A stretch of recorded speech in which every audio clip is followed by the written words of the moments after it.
everybody. Yo. No. Welcome welcome to Wrestling Through the Years. I'm the armchair QB Dizzle, and I'm here with the face that runs the place, Dutchie. Yo.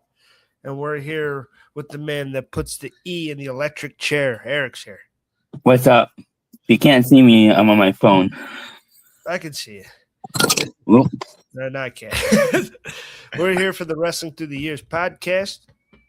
We got a special episode, WrestleMania Through the Years, Part 3. We're going to try to get through 21 to 41 today, which God bless, and we'll see what we can do. Yep. We've ran out. I ain't got time. We ran out of time. WrestleMania is tomorrow. So there's no way we're going to be able to we're not doing another part after this. This is it until next year. So whatever we get through, we get through. Yeah. We got to wait for Cliniff to give our predictions for the 6-man tag, right? Because he's not here yet. Yeah. But make sure to remind us when he gets in. All right. He actually is coming in, right? I believe so. I mean, I believe I messaged him. All right. We probably won't see him till 6:30. Yeah, he might not be home. Who knows? Yeah. All right, you ready? Yep. Yep. Rey Mysterio versus Eddie Guerrero at WrestleMania 21.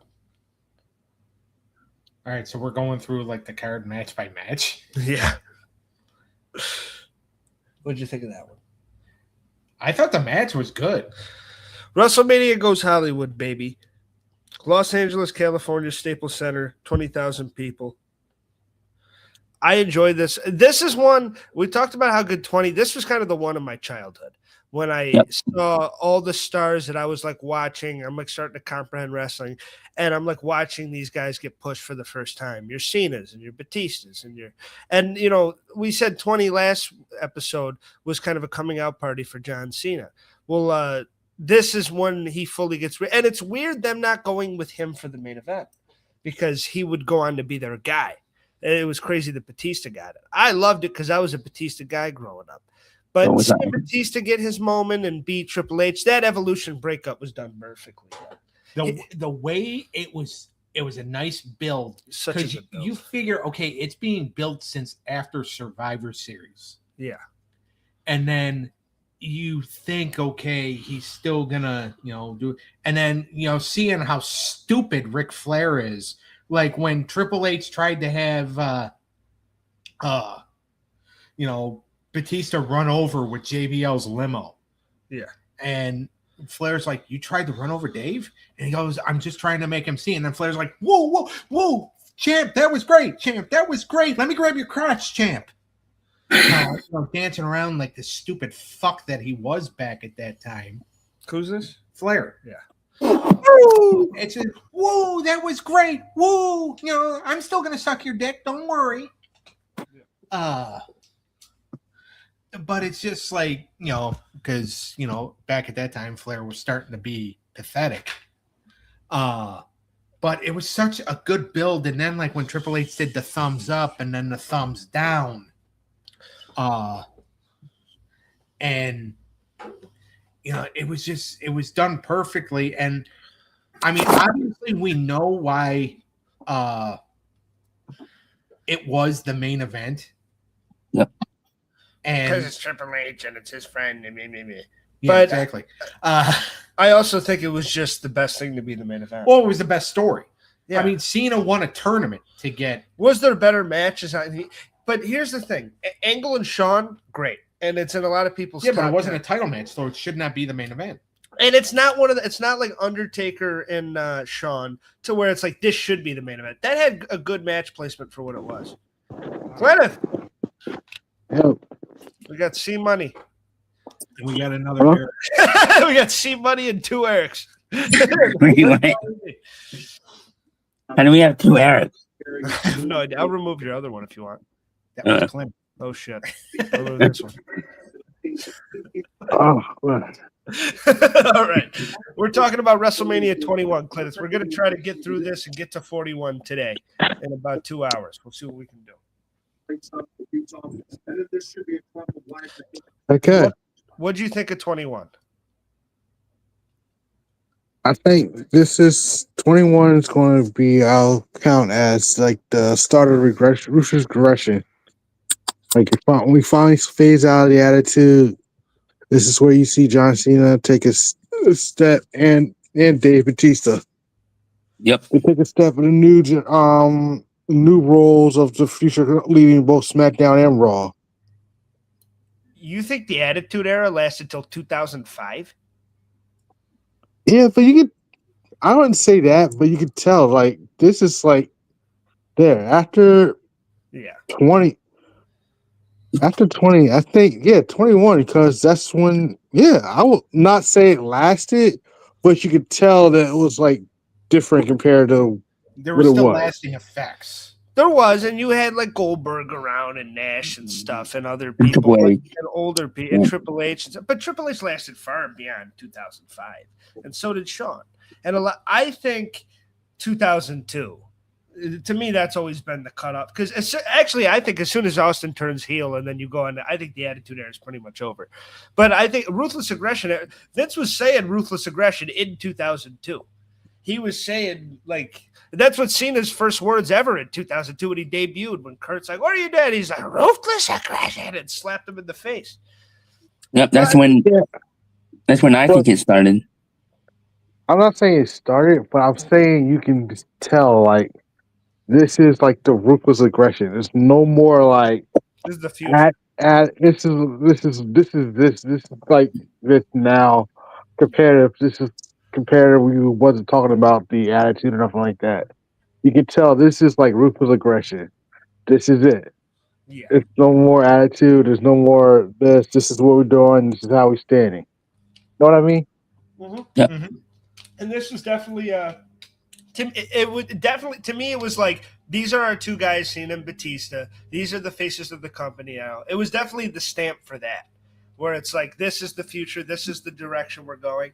I love this card because like you have Ray and Eddie, Kurt and Shawn, Batista and Triple H, all on this, and the first Money in the Bank ladder match, all on the same card. Yeah, And if you take out Big Show and Nakabono, this is almost a perfect card. And I know you've kind of crapped on this before, but I will say Trish and Christy wasn't horrible.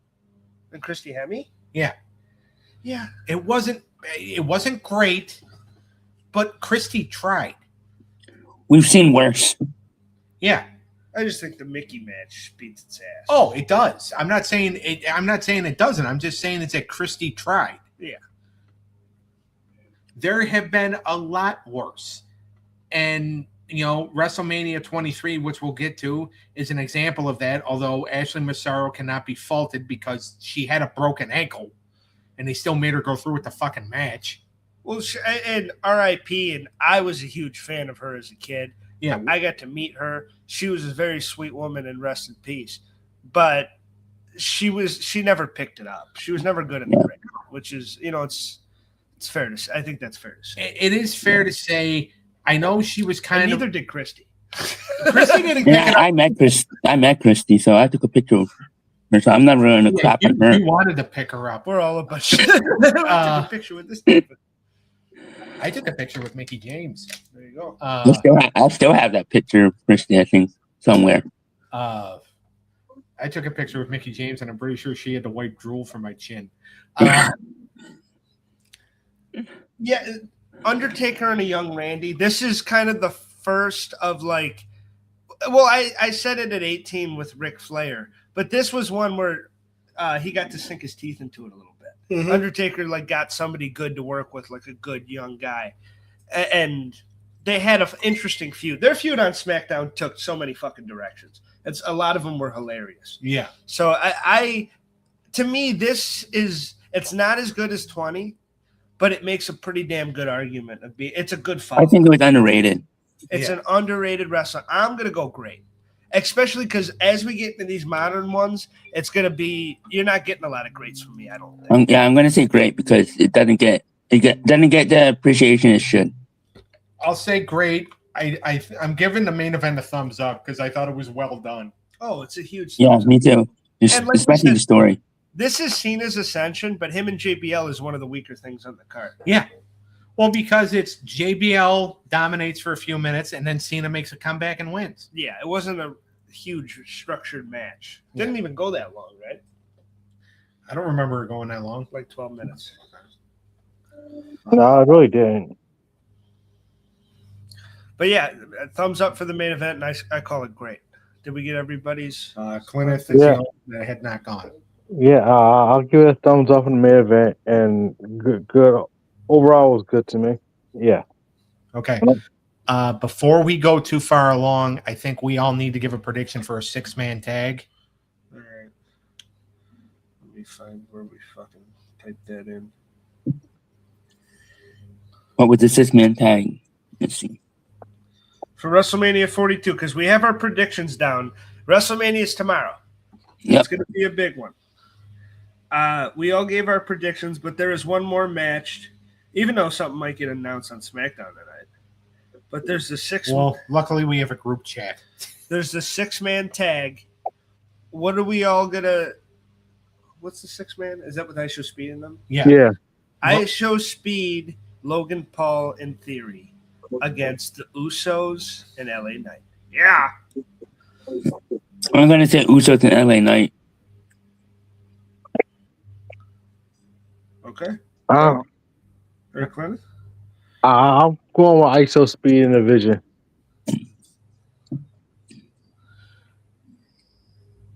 I really want LA Knight and the Usos to win. But I got a feeling that something stupid is going to happen, especially after what Jey Uso did to that whatever the hell he was. All right, number one, he deserved that. No, I'm not saying he didn't deserve. I'm not saying he didn't deserve it. I'm just saying they're gonna, because they're all about the celebrities and they're out of their fucking minds and fucking stupid. That guy's gonna get involved, and ISO Speed and the Vision are gonna win. I agree. And then Well, Usos I turn. just don't think they're going to give Logan a loss like that. But I think they want to give LA. Don't they want to give LA Knight a win at WrestleMania? Do you really think, after the way Triple H basically emasculated him like his wife used to do to all the other men on that Unreal show, that Triple H really gives a fuck about if LA Knight gets pushed or not? I guess not. Yeah, you're right. I think they should win, but also, like, how many heels are you gonna? Do you really have to win? I mean, Becky's probably gonna win. I can see Becky winning. I mean, Trick's gonna end up as a babyface. She's already a babyface with his lemon pepper steps. I fucking love Trick Willie. Well, the man, yo. He's a shit. Now, another big thing before we get back into what we're actually talking about. Rumor has it is Randy Orton's working hurt. What's wrong with him? Shit. They didn't say. And again, this is coming from Meltzer, and he's the only one reporting it. So, who Take it knows? with a grain of salt. Yeah, take it with a grain of salt. I mean, obviously, they're planning on him winning if McAfee has already threatened to leave wrestling forever if Orton doesn't win. So, obviously, Orton's winning. Yeah. Don't. I don't want to go on a rant right now. I'm saying, what I hear about this Randy Orton, it's nothing like watching John Cena and Cody Rhodes all over again. That's all I see. It's a repeat. Yep. I even told Daniel this too. It's again, and Triple H was asked about it today, and he gave a very Vince McMahon answer. He said, "All talk is good talk." They're talking about us. That's all we want. They're shitting on it. You were gonna say pooping? Yes, They're they're shitting on it. They are doing, and Triple H, listen to me right now. They are doing what your father-in-law did to Janelle Grant's head. They are shitting on your head right now. Don't listen to him. You really think that what's being said is good? They hate Pat McAfee, you stupid, big-nosed, stupid son of a bitch. You are fucking up the business. At least it took your stupid ass, at least it took your father-in-law until he turns 65 to fuck up. You're not even 50 yet, and you're already starting to fuck up. Fix this. He's trying to stay he's trying to stay with the company, so he has to suck up. All right, I just got hot. That was awesome. I don't condone any of it though, Triple H. You know, I'd love to write someday and hear my ideas out. You're selling me down the You know, I don't even really know him that well. Just because we're in the same, I actually broke into the apartment, so I don't live here. That was going to be my other comment. I love the passion, but we might need to tone it down so we don't get a cop call. Oh. I'm just kidding. But no, I mean, I don't know if he's ruining the business, like Doug said, but there has been a lot of creative decisions. And if it's TKO's fault, it's TKO's fault. You got to know that there are other. He is not Vince McMahon. It is different. His role is different. And we do have to realize that. And that does not get him off the hook for bad decisions, because that could be used as a cop-out. But he is in a corporation, and he's basically Eric Bischoff. He's got higher entities above him. He is not the guy, even though he's the guy. He's the creative guy. But if one of the suits is like, hey, we want fucking this guy to come in and win tonight, that's what's happening. And he's just got to find a way to make that work. It's not all that he's not the Vince. Vince was, no, I'm Walt Disney. This is my fucking world. And I say everything that goes. So at the end of the day, you can have all your ideas. It has to be okayed by me. Whereas Triple H, he is in that role in a way to where he's got to okay the stuff. But if no one could have told Vince, hey, you're doing this. They can do that to Triple H. Yeah. I don't know if they have or any of that stuff, but they can. And he's kind of got to just work with it. It's a different role. He is the leader of the ship, but this is a way bigger fucking ship with a lot of different hands in the pots and money and stockholders and all the shit. TKO is bigger than this, you know? Yeah. I don't know. That whole company, because even like Nick Khan yesterday said, because they asked about, you know, if WrestleMania is actually, if they're thinking about changing locations for WrestleMania next year, and he goes, no, we're still going to be in Saudi Arabia. I hope somebody does a big show next year. And they're just like, well, what about all the talk about all the tensions in the Middle East? He goes, that's just a vocal minority. Like, it's not, unless somebody calls and says that, you know, something bad really happened. So basically he's saying, unless Donald Trump calls him and says, don't go over there. Yeah. They're still going. Yeah. They're not paying attention to well, you don't pay attention to a lot of things, do you cheap bastards? Dave, there's been good in the product. I don't want to just be the Stevie Richards show and just shit on everything. Cody finished a story in this era. Well, no, there has been good, and there is some stuff I'm looking forward to WrestleMania tomorrow. And we bought tickets in this era. Yeah. I mean, if somebody like Cody, if you want to deliver a live round to Pat McAfee's face and break his nose, all the power to you. Do it. We are not going to get to 41 if we keep doing this, though. All right. Well, then shut me up. I'm trying. It's a hard task. 22 in Rosemont, Illinois, at Allstate, 17,000. The tagline is big time. I don't blame him. And well, he's trying to get a job with WWE too. He's got to get better internet then. This one sucked, in my opinion. I don't think this is a great and I'd be interested. I'd be interested in hearing what you guys think this is known for, because that's what we've been talking about with the what is the one thing, if you had to put it, is it Ray winning finally getting it and like in tribute to Eddie, or is it the hardcore match with Mick and Edge? I think that was the best thing on the show. Is it Cena getting booed? Well, Cena got booed. Like, you could tell that he was going to get booed because of how he got booed at the Hall of Fame ceremony, because he's the one that inducted Refrigerator Perry. And they booed the shit out of him. Yeah. I think it's Ray honoring Eddie. Yeah. I don't think it's the the Playboy pillow fight between Candice and Tori, which actually, who the hell throws a suplex in a Playboy pillow fight? They didn't even use the pillows. They used snapmare suplexes and body slams. I'm not going to get hard watching that. I'm hard watching two women in lingerie smack each other in the tuchus with pillows. Oh, yeah. What about Boogeyman feeding Charmel worms? I did not get hard during that Did either. that tickle your fancy? There are some standout, like Edge and Mick Foley is amazing. Yeah.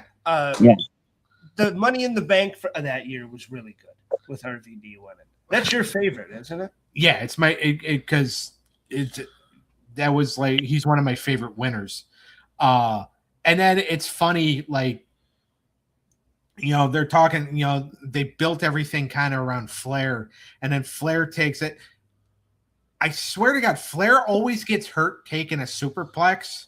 He takes a superplex off a ladder. It's like, if that really jars up your spine, don't take the move. Yeah. Very true. Like, I've never seen Flair be able to get back up after a superplex. Like, it always jars his spine because of the plane crash. And now you're going to take it off a fucking 15-foot ladder? That was cool, though. Yeah. I didn't say it wasn't cool. I just said it was stupid. Yeah, but he trusted Matt. And Sean and Mr. McMahon was really good. The story was cool. That was a fun one. It was, and I mean, because this storyline, I mean, with the next month, you know, Sean's teaming up with the Almighty, not Bobby Lashley. Because Vince challenges God, which I thought was hilarious. I'm just saying, the big G upstairs missed an opportunity when Vince was in that church. Like, you could have just bursted him right in the fucking flames there, and then we, you know. It had me dying though when Shane like slowly like trying to get away from him when he's like, strike me down. And fucking Shane's like, yeah, you missed a prime opportunity there, G. I said this sucked when I first, but honestly, thinking back on it, it's not a terrible one. There are some good moments. It's a bad Undertaker match because Undertaker and Mark Henry didn't really have that great of chemistry. Yeah. But see, I look at this WrestleMania as like a prelude of the year. Yeah. Because you got signs with DX returning, which we got that year. We had this tribute to Eddie Guerrero. This was mainly the standpoint alone. And it also proved that, hey, Mick Foley still had something left in the tank. Crazy. But Mick Foley made a return. It proved that he could still hang with some of the young guys. yeah, I agree. I thought the Ray match was rushed, though. You need those three guys deserve more than 9 minutes, in my opinion. Yeah. Especially the world title match. And it's crazy, the crowd. Thinking back at this as the kid, I remember Ray having this big moment and fucking winning, and the crowd loving it. Though you go back and watch this, they were fucking a pro. That was a Kurt crowd. Yeah, and they even cheered for some of Randy's shit. Like Ray was getting kind of booed, which was weird. And I don't know if that's because they thought it was like. Well, would you call Chicago a heel town? I don't know. Somewhat. I mean, unless Punk's a babyface. No, I would say Chicago is more like a heel town. Because more than Philadelphia. That's what they used to call them back in the day. Like they always said that Chicago's a heel town. Well, Sean got cheered. Mick got cheers. Yeah. RVD was over. Right. Like there was baby faces that the crowd was into. Yeah. I mean, but Chicago's always been a heel town. Boston's always been a heel town. Philadelphia, I'll definitely say that's a heel town. I don't think Philadelphia is a heel town. New York. They were one night. You're never going to let that go, man. No, he's not. He's not going to let it go because of me. Big grudge guy, this guy. All right, main event, Thumbs up. Eric ruined that Royal Rumble. Thumbs He up. ruined Roman Reigns' push.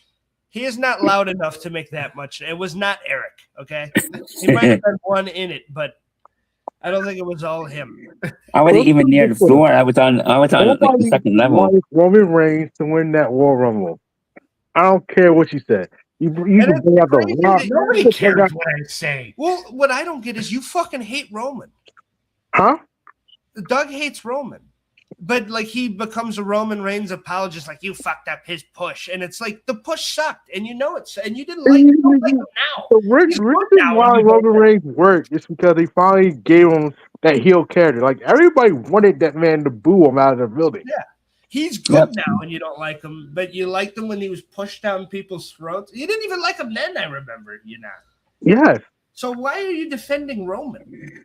He's me. I'm sorry, I just thought of that. The 72nd time that you brought it up, I just thought it really took you that long. Well, you seem speechless about it. Well, and here's the thing, just like because one, I'm sticking up for Roman Reigns because I really hate Daniel Bryan. Oh yeah. Lesser of two evils. My hatred of Daniel Bryan outweighs The hatred to Roman Reigns. Yeah. But why do you hate Daniel Bryan so much? Clinton, I because don't Eric likes him. It's not always about you, you selfish fucking prick. I'm not saying it's nothing, but I'm just saying you sound like I didn't call you the selfish prick. Oh. I called him the selfish prick. Oh, Talking about Eric. No, it's what it is. I just don't think I think Daniel Bryan's overrated. I think I don't know. I don't see it. Yeah. because you sound like listen, man, and a lot of McMahon You need to be fired. Saying I sound like I have never pooped on a woman's head. That we know. I never think you did. But I'm just saying these remarks you're saying kind of remind me of that big time 30 moment series right here. It's just you. Like, is that an A+ player, pal? Thumbs up, thumbs down. Yeah, so we're definitely not getting to 41 tonight. We've already been 30 minutes in and we only got to 2. I'm going thumbs down. Thumbs down? Because the main event was what? Triple H and Cena? Yeah. Yeah. I'm going thumbs down. Not because it wasn't that good. Like we knew that Triple H wasn't going to win. Cena was just entering the face stage of Raw. And I think this is another one we got to give props to Triple H on because selflessness here. Cena's not in the Wolf Pack or the Clique or whatever the fuck. Cena's not in his.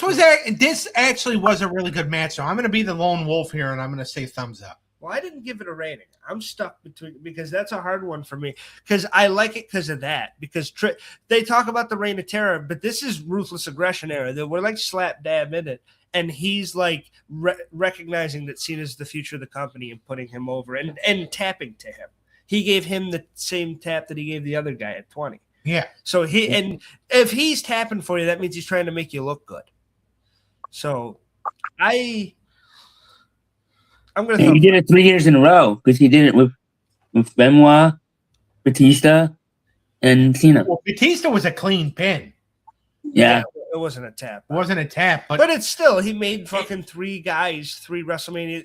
You talk about the Ruthless Aggression era and his Reign of Terror. That is true from 2002 to like 2004. But then you get in this era, and yeah, he's still on top for most of it. But 3 WrestleManias in a row, he's making people look good. The only difference, Cena retained, right? He said, "Yeah." He didn't win the belt off him. He didn't like have the moment. You know what's funny is the fact that 2002, 2003 at WrestleMania. This is before he married Stephanie McMahon, and he refused to put people over. Yeah. Once he married Stephanie, he put everybody fucking over. I wonder why. He's like, I'm already coming in her, so I can just put everybody over. Yeah. I don't know what the hell's wrong with me tonight. Okay, 23. Thank you, Kenneth. I'm going good. You going good? I think it was good. Yeah. Good. Yeah, I think I'll go good. I'll go good too. All right. On to 23, Detroit, Michigan, back in a stadium, 74,000 strong at Ford Field. All grown up is the tagline. Grown up. And our main event is Cena and Shawn Michaels now. And this one is an interesting one because you open the show with declaring like Mr. Kennedy is the guy winning the Money in the Bank, which I loved and a lot of people loved. And Mr. Kennedy is one of those big what ifs. Obviously, that doctor that misdiagnosed him didn't love it. Yeah. Yeah. But here's the thing that upset. This was supposed to be the big rematch between Cena and John Cena. Shawn Michaels was the replacement Right. because of Triple H's injury. It was still. This was a really good match, though. I actually think that this was better than Cena and Triple H. And I good. And this is why I say this is why they call Shawn Michaels Mr. WrestleMania, because he'll show up and makes whatever looks good. But this is one that main event should have went to Batista and Undertaker. Wrong match. I like Cena and Shawn. Batista and Taker blows everything on this out of the water. I think they earned that when they beat Batista and Taker at No Way Out. He was going to. Oh yeah, they earned the storyline right. Yeah, storyline wise. But I mean, like booking it. Like I would just say, I would have had Batista and Taker win the match. No way, because I thought that is the. And there's a reason Batista. You know, there's a story, the famous story of him going in the locker room saying, "Follow that, motherfuckers." And because that was this was the start of Undertaker's streak of fantastic matches. Because you know you had Mark Henry in between the Orton match, but. BRB. It's Eric saying he probably has to pee. Okay. But Batista and I am biased because I'm a Batista guy, but this match was so for a big man match. I think that's what this show when we talk about it being it's either known for that and that being a fucking banger, or it's known for the president and Vince, in a hair versus hair thing, which is insane. I was thinking about that man. Whoever thought at the time that everybody loved Donald Trump. Now he's the most hated guy in the world. He's the babyface there. Here's the thing. If you go back, and it's kind of hard to go back because those episodes of Raw are like hidden somewhere. Like they did a thing where they interviewed a bunch of celebrities on the red carpet, asking who would you like to see get their head shaved at WrestleMania. Everybody said Trump. Yeah. And it's just like, so if you go back and watch that, it's like Hollywood hated him back then. Yep. They knew before us. Well, he did have critics. He always had critics, but it was never like, half the nation. Like it is. I mean, it was never that. He's definitely the most polarizing guy. Only one person picked him to win that match, and that was John Travolta. And John Travolta said, "Do you guys really think Donald Trump would actually let his head get shaved?" I think I picked him to win that match, to tell you the truth. It would have been hilarious to see that hair get cut. But I mean, I wanted at the time, yes. I wanted Vince McMahon to get his head shaved. So yes, I was rooting for Donald Trump. Now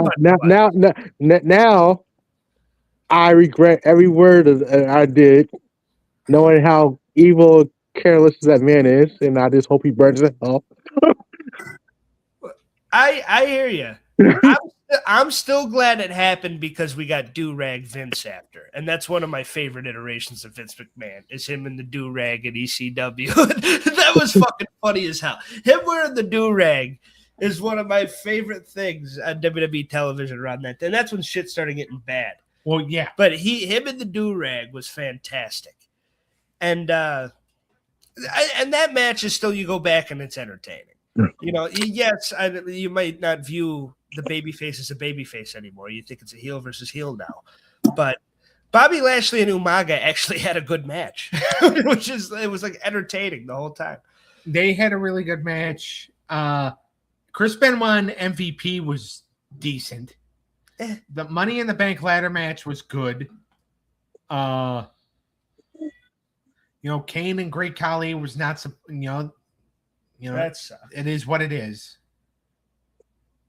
Eric can't decide whether or not he wants to be on the show. the ECW match blew. Yeah.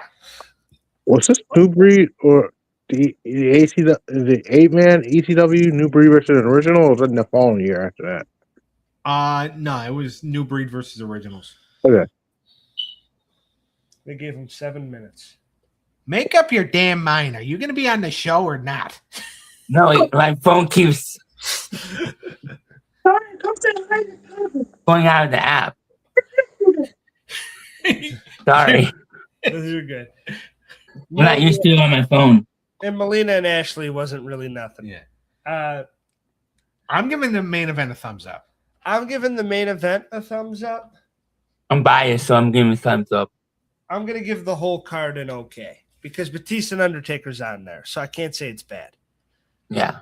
I'll give it good. Okay. Main I'll event give it thumbs up. Me too. I'm gonna do good and thumbs up. All right, I'll agree with you and say okay and thumbs up. I thought Sean was gonna win. I wanted him to win back then. I was starting to get real sick of seeing it. This early? Wow. Yeah, but he's the GOAT now. He's our host. He's the host. I wonder if 10 more people bought tickets because Do you think he's going to dress up like Cena, or is he going to wear a suit? Because he said he would be an ambassador when he was done. Yeah, he said he wasn't going to wear the jorts anymore. And He's gonna come out as the sneakers in the ring. He better not wear sneakers. He better have a pair of loafers. I don't know. Do we think we can get one of my cartoon costumes to him in time? No. And he can go in there dressed up as Astro Jetson?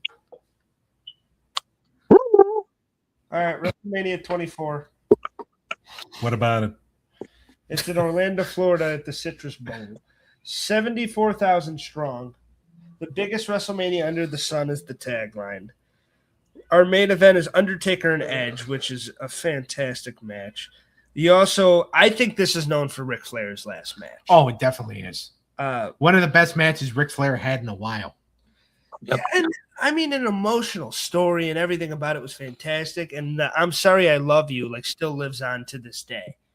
And an old batter, and I'm Sorry I Love You, super kick, get back. And then he's gonna come back and have 5 heart attacks in his real last match.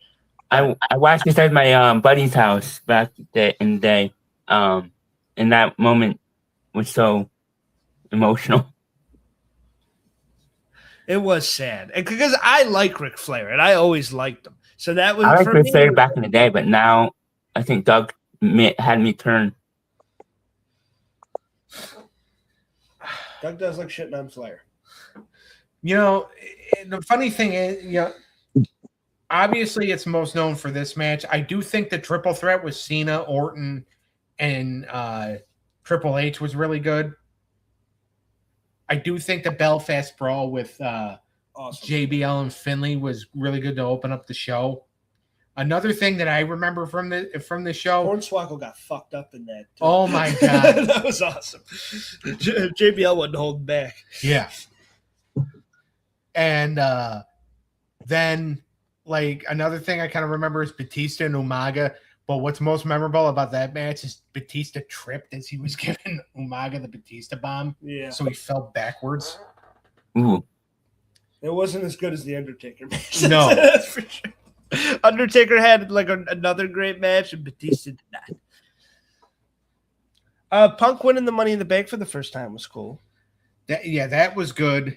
And then the Playboy match, which was supposed to be Candice Michelle, but she got hurt. So they asked Ashley Massaro to do it because they're like, oh, yeah, you're the only other Playboy playmate that we have on the roster. And like that Santino I liked Santino a lot, but here he was just annoying. Yeah, he wasn't that great of a heel. No. The match was so bad they actually turned the lights off. Do we like the triple threat with Randy, Triple H, and Cena? I did. I feel like it doesn't get talked about. I a lot. did. I did I not. feel like he gets shit on a lot. I No, don't hear much talk about it at all. because it was nothing worth talking about. All right, Jesus. I'll be that one. I'll give it some love. The main event was Undertaker and Edge. Oh, Yeah, thumbs up. That's definitely getting a thumbs Yeah, up. that's definitely getting a thumb. That's a good main event. And is it Edge's only WrestleMania? His only WrestleMania main event, yeah. I thought it was well deserved, and that was a hell of a. Or no, because he main evented night 2 with Daniel Bryan. There was no one there. And Roman that was his last. That was his last match in WWE. No, No, it wasn't. It was. no, the he same. wasn't. Was there That people was Brian. That was Brian Yeah, Danielson's last match. that's when they allowed people back in the building. And it wasn't half Yeah. capacity. It was like a full. No, it was a half. It was half capacity. Yeah. That was Brian Danielson's last match, right? no. No, he had another match. His last match in WWE was a couple of weeks later against Roman. Yes, when they debuted the Tribal Chief theme song. Oh, that's right. Yeah.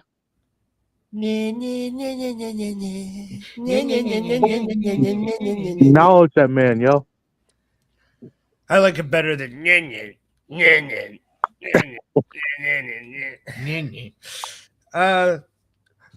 Floyd and Big Show actually had a pretty entertaining celebrity bout.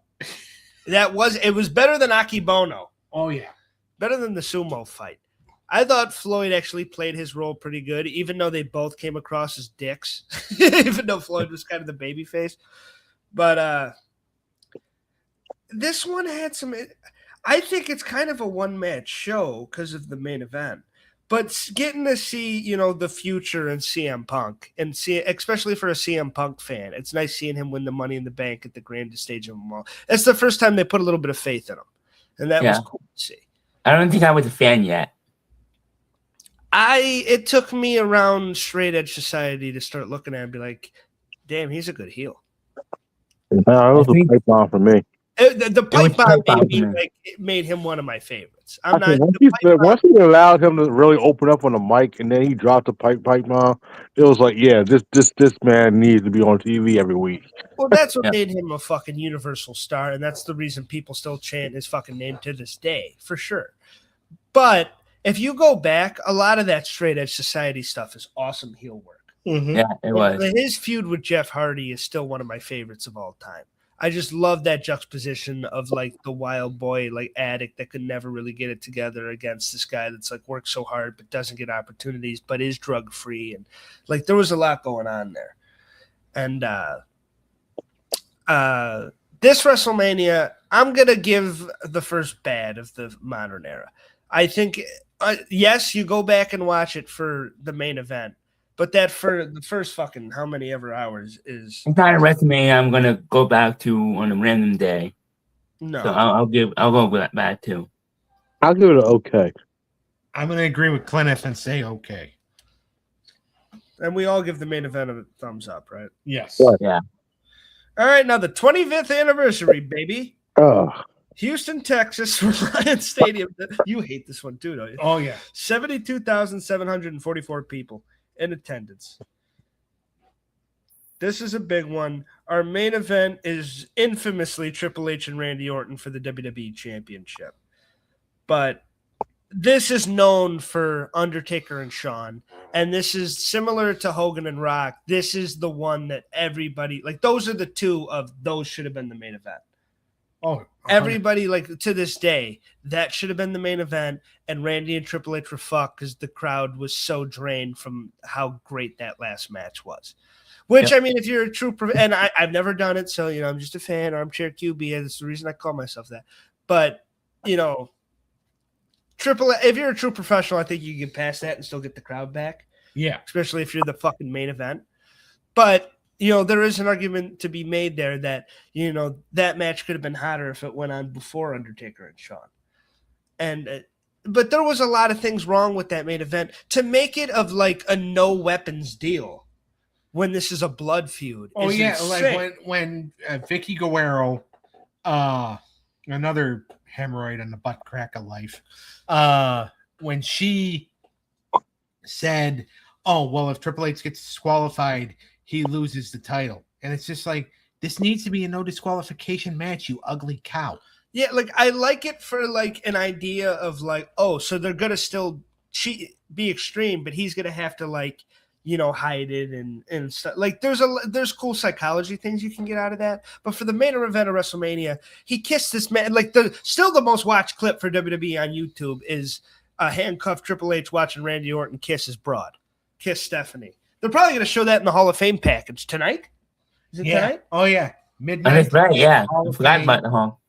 So we are. You have fun watching that in your room. I was kind of hoping they'll bring Brandy back for that. Brandy? Brandy, yes. I want them to redo it. Brandy? Brandy, yeah. I wanted this whole thing. I was hoping to redo that whole thing, but this time with Brandy and Cody.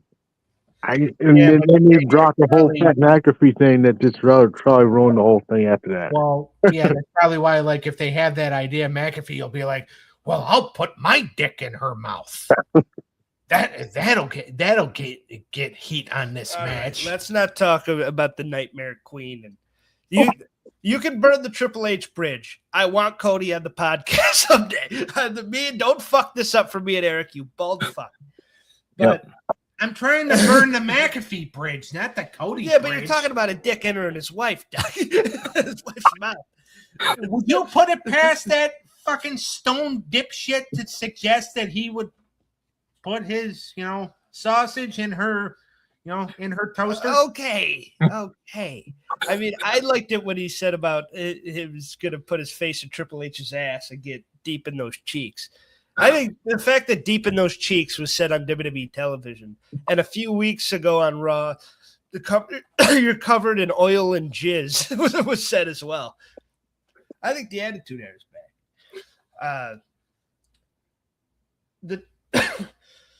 Besides it's a one-match show for Shawn and Taker. No kidding. Yep. But this is known for the Cena feat of holding Big Show and Edge on his shoulders at the same time, which that match is an okay match, but that moment is fucking impressive. It is cool. It would have been more impressive if he would have had Vicky and Big Show on the same time, because that's 600 pounds each. I always thought it's like, well, Edge is kind of small. What if we had like Kanan show up there? That'd be a real fucking. But Vicky's huge. Talk about the entertainment though. Besides just blackballing us from the industry. Did you like that match? That moment, was it cooler? What, the Cena thing? Yeah. It was all right. Dude, I've seen you struggle with a case of water. Okay. But lifted Big Show and Edge at the same time. Well, Edge, to me, lifting Edge isn't that impressive. Well, No, yeah, you had Big Show, but okay, cool. You lifted 700 pounds. I thought it was a cool moment. It's cool that we've had brother versus brother matches. Yeah, that have been good. This wasn't. But there's only one. Like, you think about the big, and Undertaker and Kane doesn't count. Right. But you think about the big three of brother versus brother matches and tell me if I'm missing one after I'm done. But you have Matt and Jeff here, which is in an Extreme Rules match, and it's not that great. You have Owen and Brett, which is a masterpiece, which we talked about. Well, I think nothing can top Owen and Brett, though. But Jimmy and Jay blew too. Yeah, and Jay will tell you that. Jimmy and Jay, like 40, like spoiler alert, because we might not get there, but if we do, 40 is getting a huge fight. That's a great for me. A generational WrestleMania. The stamp that Triple H is a good booker. If you're gonna that's your argument that he's a good booker is that fucking card. But we need that Triple H back. But Jimmy and Jay blew. That match wasn't good, and it was like so. Out of two of we've had three brother versus brothers. Unless I'm missing one, Doug. Go ahead now. And they're the only ones that are twins. Yeah, I can't really I don't think so. Or yeah, I don't think there's been. And only one of the three was good. Yeah, That's crazy. Yep. Because that's a letdown, Matt and Jeff. But it's also, I mean, it's a big moment, and it's Jericho versus the Legends and Ricky Steamboat's coming out party. It was fucking awesome seeing Steamboat. originally that was supposed to be Greg Valentine. Well, I'm glad it went the way it went. Well, and so because they all had to be in the Hall of Fame, and Jericho's just like, well, do you know who's all going to be in the Hall of Fame this year? And Vince is just like, well, we have options. He goes, is Ricky Steamboat in the Hall of Fame yet? No. Okay, well, why don't you put him in and then put him in a match, and then the match will actually be good. And I'm sure that felt so good for Jericho. That's probably like one I mean, he's talked about a lot of stuff, and then maybe one of his books this is there. But that's got for like a lover of pro wrestling. He probably loves it. Well, he was a big Steamboat fan growing up, too. And he got to work with Steamboat at WrestleMania, and the match was great. Yeah. Like those, like Steamboat looked awesome, and fucking Jericho was bouncing all over for him. That's and Mickey Rourke getting it after that was well. Mickey Rourke was supposed to be the opponent. So what happened was Mickey Rourke went on Larry King Live and basically spoiled that he was going to wrestle Jericho at WrestleMania. Well, then all these movie studios, which he hasn't really done a movie since. I mean, he was part of Iron Man 2, but that was released 6 years after this. So there was a little bit of a time difference. But there was a bunch of movie studios that are just like, he can't, like, no. Like, movie studios were canceling, his auditions with his agent, telling his agent, if he's going to get in the ring, we can't work with him because he doesn't know what the hell he's doing. We don't want him getting in the ring. So his agent's just like, yeah, you're not getting in the ring. Even though they had already agreed on it. Was that Sean or Dave? It's Sean. Yeah. He likes the angle, Eric. Maybe I'll use it tomorrow. Now, the worst thing on this card, and you were talking about Santino earlier. Oh, and he was a good comedy character. That just goes to show that they did not care about the women at this point. We're going to have a 25th anniversary battle royal, the top 25 women ever that wrestled in this company. Miss WrestleMania. I'll do it. Oh, yeah. And the man is going to win the royal. And the man is going to win the battle royal. Why was Candace treated special for that? And I like Candace, but it was like she was the queen of wrestling. Like, wasn't she in like a little seat? She wasn't medically cleared to wrestle. Oh, okay.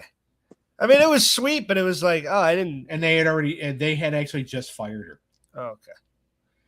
They had just fired So her. they're like, we're going to give you a good, nice spot. They had just fired her, but then they asked her to come back, and she's like, you know what? I'm not medically cleared. Fuck you.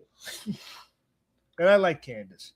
But, yeah, Santina and putting him in drag. Not the. And did we do a pay-per-view where he flirted with JR at one of the things and JR got so Backlash 09. Yeah, dude. And Michael Cole was really put. You can tell Vince is in the headset like, yeah, Cole, keep fucking me. Come on, let's piss JR off. And JR's just no selling it and fucking mad. And Candice Michelle was in dodgeball. Yeah.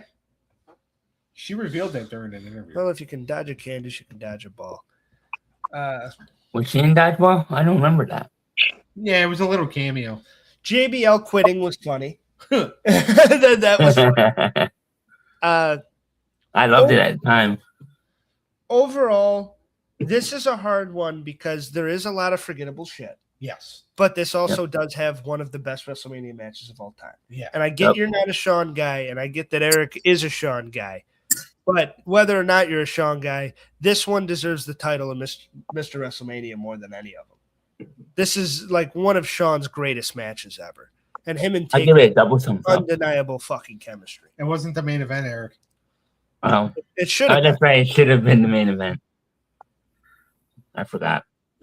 You seem to know a lot about her, Sean. He's well versed.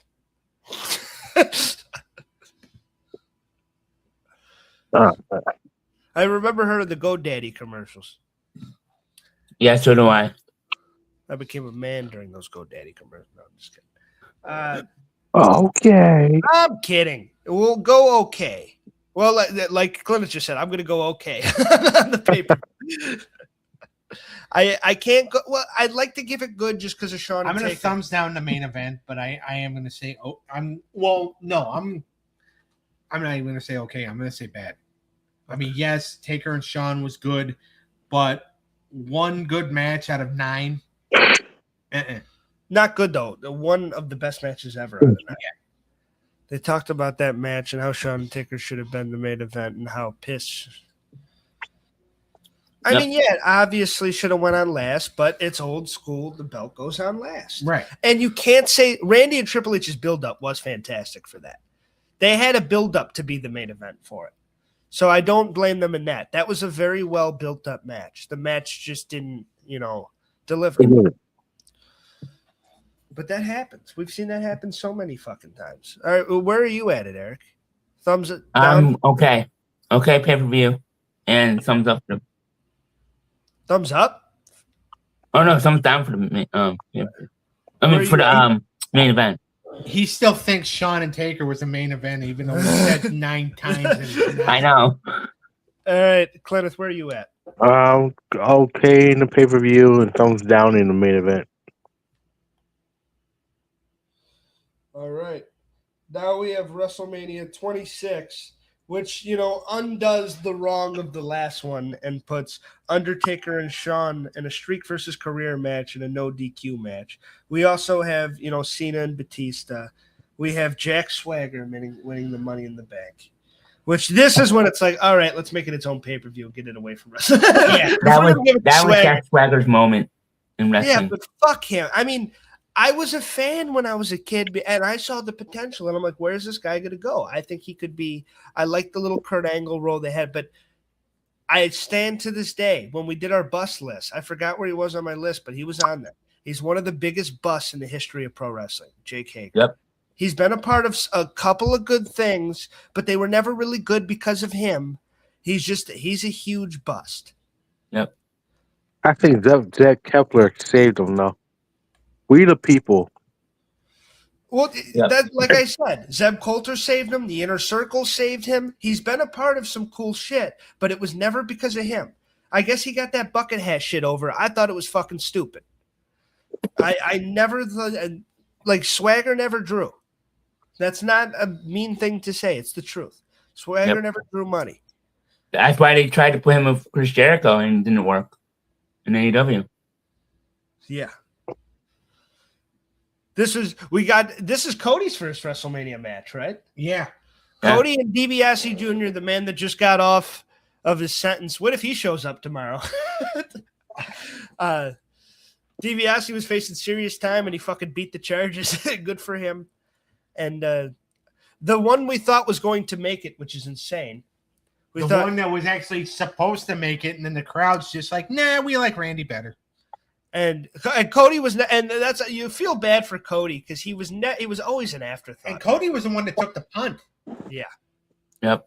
And this was Randy's kind of coming out moment as a baby face. We all come full circle tomorrow night. Yeah. When Pat McAfee saves the business. I'm looking forward to it. This was one of those matches where there was a lot of stuff that looked good on paper that just didn't completely work out. Like Edge and Jericho wasn't as great as it should have been. No. And that should have been fantastic. And I remember like the tag title match, Big Show and Miz versus R-Truth and John Morrison. And it should have been a really good match. And like it was starting to get good. And then I don't know if Big Show had to poop or what. But Big Show's just like, boom, punches him in the face. And then that's it. And it's just like the match is starting to get good. What do you have to go shit? Is your pizza on its way? Like, what the fuck's going on? I don't know if Cody versus Oba was a flop. I think it did what it needed. It did what it needed. And look at Oba now. It didn't hurt his stock. No. But I can see with all the factors, it shouldn't be a flop, but it does have the makings of it could be one for sure. And I agree with you. Show Miz versus Morrison and Truth, which they had a few interesting names that they came up with on the build up for that. Yeah. But the ending, that should have been good. And Miz and Truth were a fun team. And even Miz, Show Miz was kind of okay. And yeah, it only lasted fucking 3 minutes. I think Rey Mysterio and Punk's pretty damn good. Yeah. That's a good match on this card. I think Batista and Cena is actually really good. Oh, it definitely was. I like this better than their SummerSlam deal. Yeah. I think like the whole thing with Punk and Ray was they were trying to do a thing. They wanted Punk to join the Straight Edge Society. And then they were going to do, and then Ray's like, all right, well, Punk, put your hair on the line. And Punk's just like, no. And then they had a match. Doc Gallows ended up beating Ray because Doc Gallows, even back then, would not job to anybody. Big useless fuck. And so it only ended up being a match where Ray, like if Ray lost, he would join the Straight Edge Society. Of course, he won. And then we got 2 more good matches out of Punk and Ray in the feud, including that match at Over the Limit that year, which I thought was fucking fantastic. Yeah. The hair versus if Punk lost, he would lose the hair. If Ray lost, he had to join the Straight Edge Society. And then we got that fun mask from Punk, which I'm pretty sure he stole from Delirious. This one had a couple of feuds that because Batista and Cena lasted a while too, up until Batista left. Yeah, which was after Over the Limit. I thought Cena and Batista put on a good show. The was it top turnbuckle or middle turnbuckle STF? Not STF, attitude adjustment. I think it was because he did it from the corner. Right. I forgot which rung he was on. I think he was standing in the middle. But it was cool as fuck. Yeah. And I really enjoyed that match. And Batista to me is such an underrated heel. This time he was like up until the Rey Mysterio turn and that's still there's memes about it to the day. You're supposed to be my friend. Like that's still on the internet. Up until like he quits, I thought he had a damn good heel run to end his like little run there. Like he was a pretty good baby face. They realized when the crowd really wasn't into him as much anymore, they turned him, and he was kind of a damn good heel. He was way out. So Bret Hart and Vince, for what Bret Hart could do, was fun. And it was fun to see him get his gift. I mean, I think he was just like, hey, if you want me to come back, I'll beat you. Like, this is the only way I'm going to fuck you. Yeah, and then, like, the rest of the Hart family, they got involved in the payday. Which was cool. Yeah. It was cool them surrounding Vince and shit and, like, showing that he had a family and people that supported him and shit. I liked all that. Yeah, and now, like, they're all fucking turning their back. The only hard thing with Bret at the time is you remember Bret Hart and then you see him in the fucking jorts, like you said. Yeah. Well, he couldn't get in he couldn't put on regular tights. Yeah, and he was like old and fat at that point. But he was and it was still fun and he'd still put on a pretty good sharpshooter. But besides that, he couldn't really do it. I loved his involvement in that SummerSlam elimination match. And I love when they introduced all of them and he came out and he went like that. And he's like, let's go. And they hit the ring. That was cool. Yeah. But I'm going to give this one the 10 Diva Tag Match blue. Cena, or for Triple H, he's friends with Sheamus. And you say that he always puts on good matches with his friends. I think this one kind of missed the mark a little bit. It did a little bit, yeah. I'm gonna go. I'll go. I can't go great, even though I want to, because the last two, the co-main and main event, really delivered. Because yes, people will always look back and we're like, "Well, Shawn and Taker 2 wasn't as good." No, but it's still fucking great. Yeah, it's hard to top WrestleMania 25, and it wasn't going to. But the stakes kind of, if you're a stakes guy, this is the one. Because that's why for me personally, I like 26, the second one better because of the stakes. Because Shawn's done after this, and he was the one guy that kind of stayed true to that until the Saudi money came around, and I know he regrets that. Oh, he definitely regrets that now. But like he fucking, which he was just doing a favor for his buddies. But he this was a good goodbye for him, and it had a lot of stakes and it meant a lot. And I thought this was a damn good match in its own right. The main event gets a huge thumbs up for me. Oh, definitely a thumbs up. As far as the entire card goes, I'm going to say it was another. I'm actually going to say good because there was more on here that I liked than what I disliked. I got to go good because I think it's better than the 25th anniversary. Oh, absolutely. Yeah, I'm going to say good too. I want to still give it okay, but thumbs up the main event. Yeah. All right. Now, 27. Oh, God. this next one, I think we might be universal on. We got to talk about WrestleMania 11. Was it our last episode? Yes. This one is right up there with it as one of the worst pieces of shit I've ever seen in my fucking life. And when you bought this one, I remember watching it live, and I remember all of us getting more and more deflated as it went on. I remember having to watch it again because I remember my buddy Brandon came over to watch the replay. Yeah, it's like you're gonna make me sit through this shit again. Well, no, I think you had already gone home because you were a youngin. Well, I mean, that's what you were thinking. That's what I was thinking. That's what I was thinking. Yeah. Yeah. Because then, I thought about it, and I'm like, all right, I liked Randy and Punk, and Cody and Ray's good. Cody and Ray was good. And now that I think about it, I do think they did the right thing to extend the feud by having Cody go home. Undertaker and Triple H is a pretty good match. Yeah. Now, but then I just remember that night and then having to sit through it. And I'm with two of my buddies. And apparently, while I'm sitting in the house enjoying WrestleMania, the cops are contemplating trying to come up to my house and arrest my buddy Brandon because one of the neighbors got suspicious of his car, parked on the grass. So the cops were called, and the cops were apparently, according to other neighbors, were this close to walking up on my porch to ask what the fuck we were doing. But then they saw that we were just sitting there watching wrestling, so they walked away.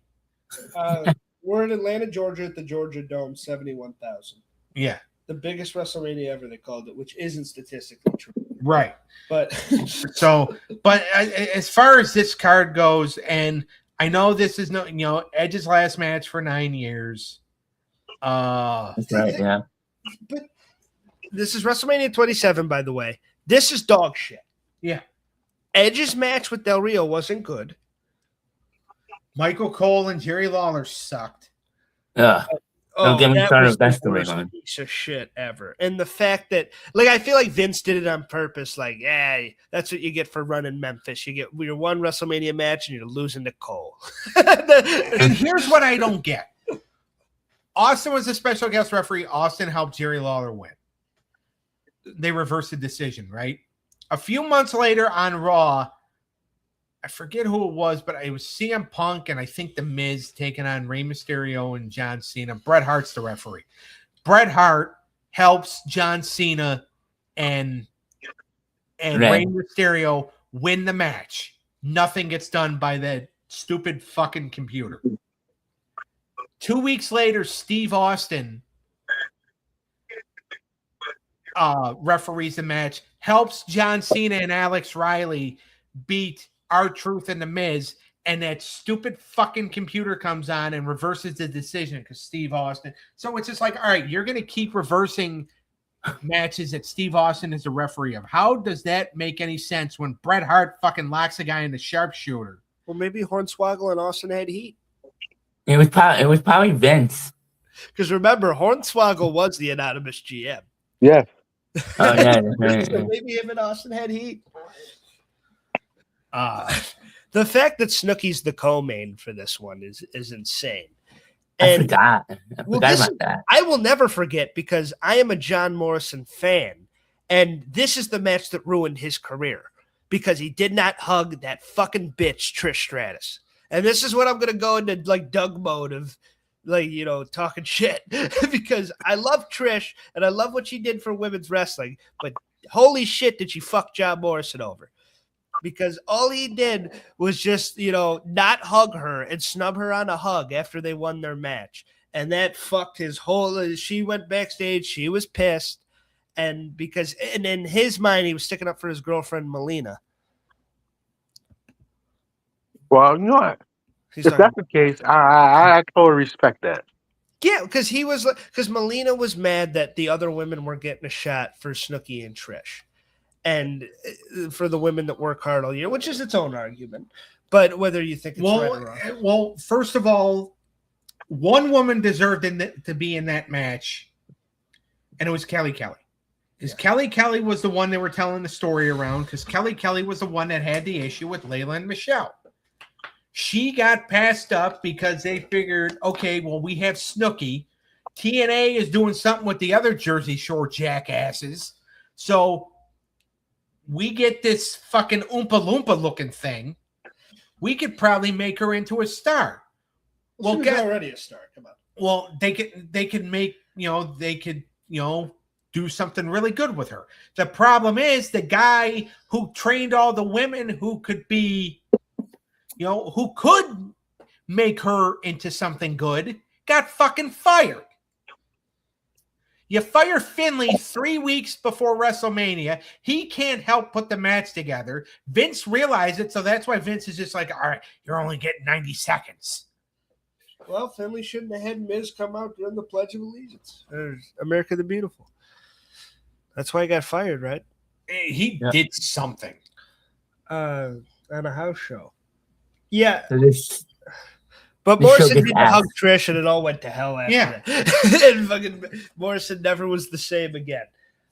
Miz and Cena will go down as one of the worst main events. Like, LT and Bigelow's better than this. It's crazy that we're still doing the host thing when this was like the first one, and it was so bad. Like, I know this was like, oh, let's build up a year with The Rock and Cena, and The Rock having, we could do the once in a lifetime, even though it's not going to be. But we'll have Rock host and do fucky shit in the end. Even if Miz and Cena had a straight match, it wouldn't have been good because Miz wasn't ready. And I love Miz, but he just wasn't ready for this spot yet. And Cena never been champion yet. And Cena wasn't a strong enough babyface to carry it. No. And I know that like the people that think he's the GOAT aren't going to like that, but it's just the way it was. Cena was a split crowd. Miz was a good heel that if he had like a stronger babyface, this might have worked.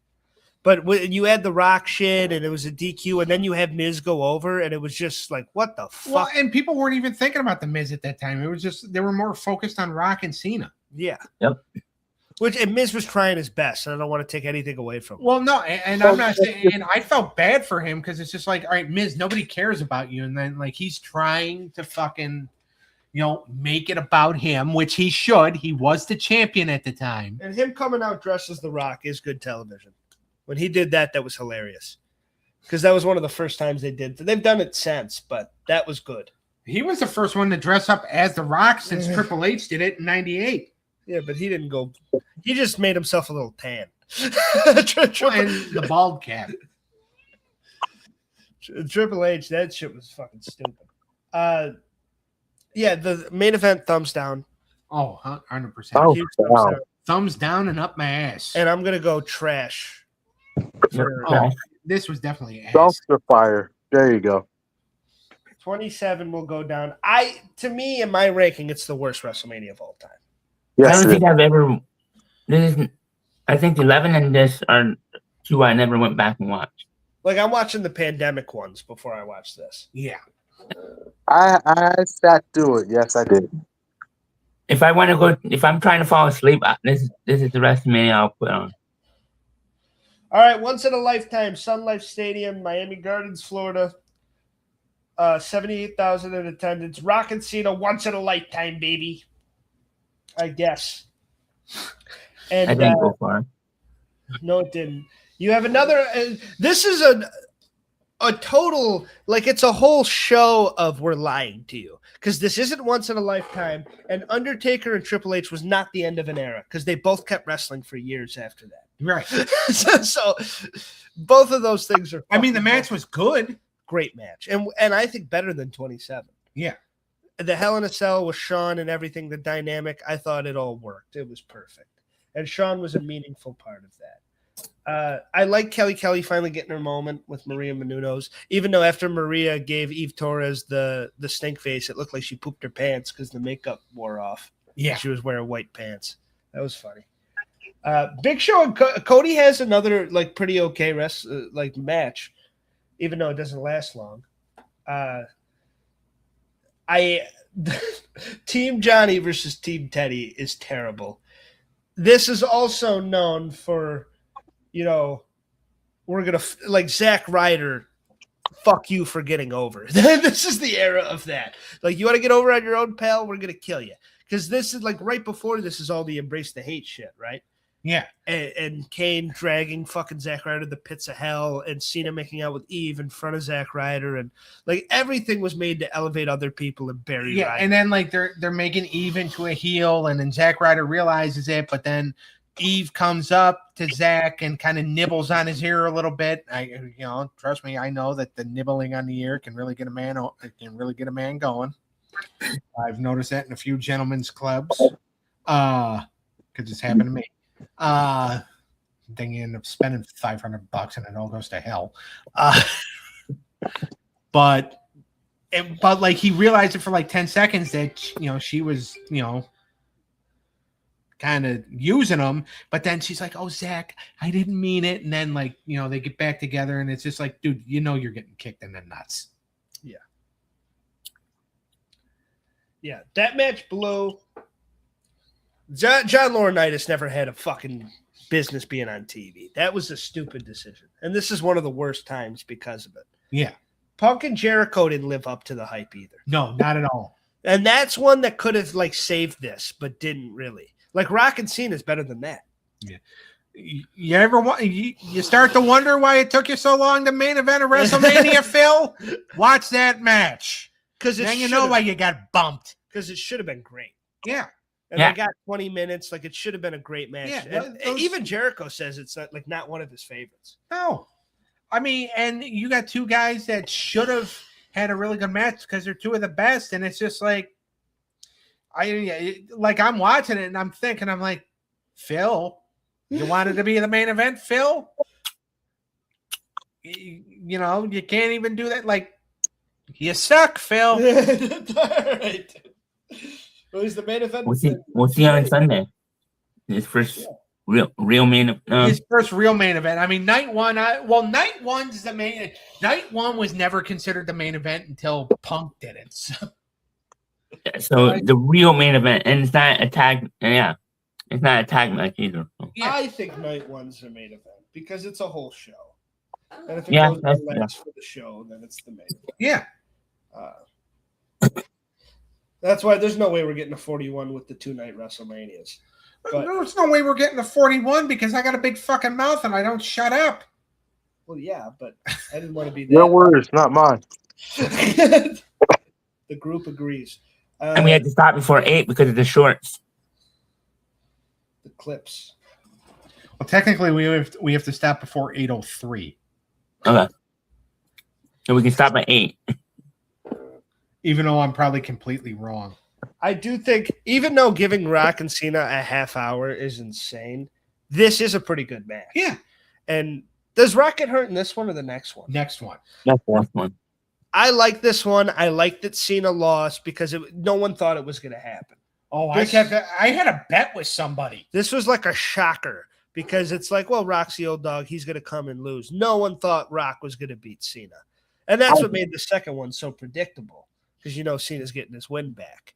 But this one, it's like, oh, my God, Cena lost. And then he, gave that look like that Cody gave when he lost to Roman. Yeah. Like that, just look into the distance like, fuck. And, this is a fun match. This gets a thumbs up from me. I enjoyed this main event. Oh, I'm giving it a thumbs up as well. As far as the card goes, I'm just going to say okay. I'm going to venture off and say bad. I'm going to say okay. I want to say okay. Thumbs up the main event.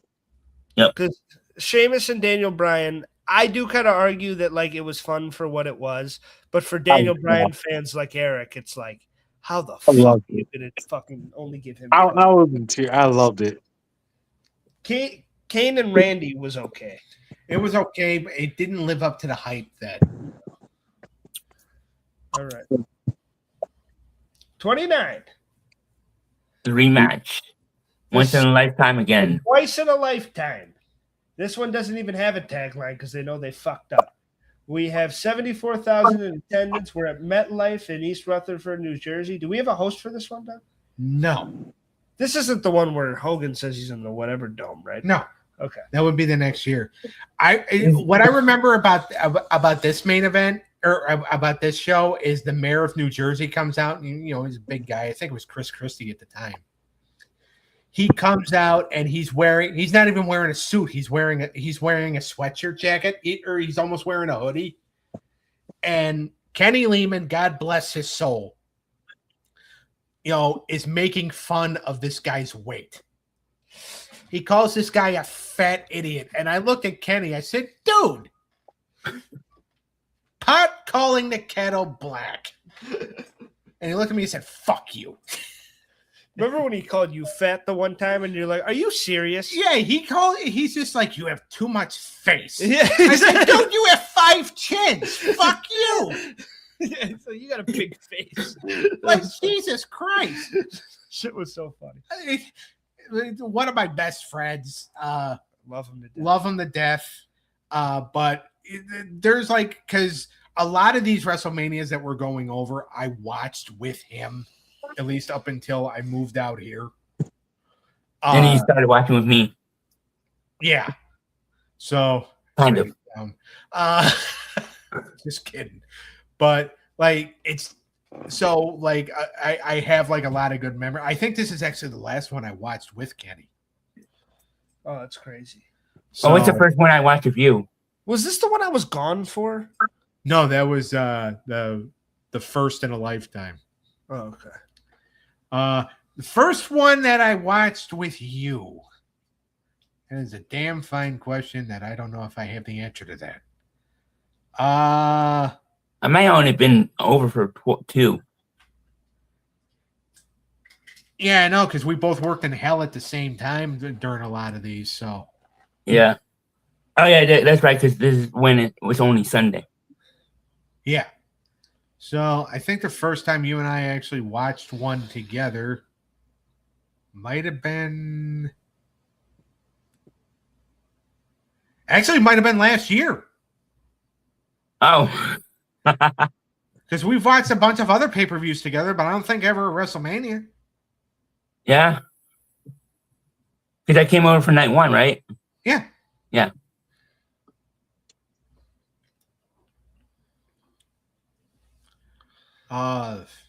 This pay-per-view only has Punk and Taker, and the 6-man's mildly entertaining. I'm gonna say I did enjoy Triple H and Brock. I didn't. I agree with Bret Hart. It's 4 out of 10.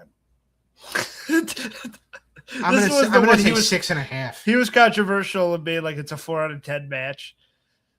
I agree with. I didn't think this was that great.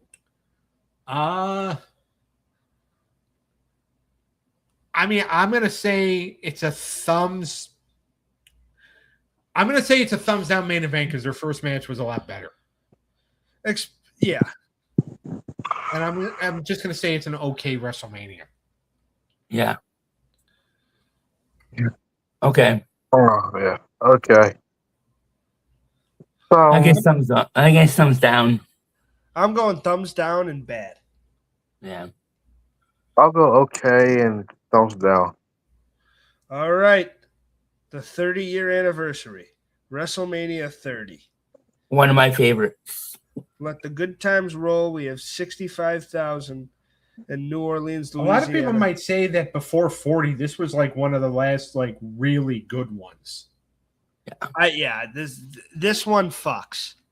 And it doesn't just fuck because the fans fucking rewrote the story and all that shit. It's not just because of Daniel Bryan. This one has several iconic, great moments. Including the opening. 3. Daniel Bryan and Triple H is a fantastic Oh, match. absolutely. It's a better match than the main event. It's a really good match. Yeah. Like Daniel Bryan, he really proves himself this paper. I remember somebody texting me the way Stephanie looked because she was dressed up and she almost looked like a flight attendant. like the way she was dressed up in the beginning. And I remember somebody texting me being like, God, I would love to put my dick in Stephanie McMahon right now. Clineth, remember our old ETL at Target, Adam? Yeah. That was him. Yeah. He texted me. He's like, God, she looks good right now.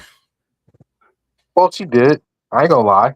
I ain't gonna lie either. I enjoyed it. I enjoyed the fact that like when Triple H had the three kind of like the three women that had like the Spartacus blood and sand masks on. Well, what? Charlotte?